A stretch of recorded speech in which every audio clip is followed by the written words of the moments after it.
We've seen a fusion of multiple disciplines entering that space. The traditional change management methodologies and the ways of introducing change have to be a bit more dynamic and rigorous in terms of their process.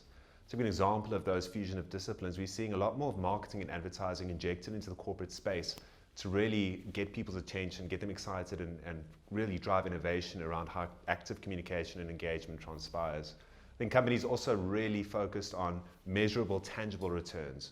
So it can no longer be a nebulous practice. It really has to focus on value add and to utilize proper tangible metrics in terms of defining a business case and showing and demonstrating those returns.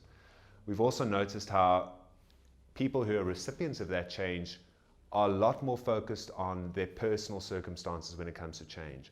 So we're introducing a lot more personalization around communication, a lot more targeted messaging in channels and ways of engagement that speaks to those audiences, as opposed to being too generic and relying on more of a spray and pray approach. Also, a lot of projects that we're involved with and that we partner with really involve a lot of rigorous project management. So it's not a case of sitting and hoping for the best. It's really actively tracking and delivery and showing that traction and being able to demonstrate that to the wider business. I think finally, I mentioned before, it's really about driving a lot of innovation. So you have to push the boundary as much as possible in connecting with people. Typically, you may only have 1% of their bandwidth to engage with them. So it's important that you grab their full attention and maintain that engagement as an ongoing basis through programs.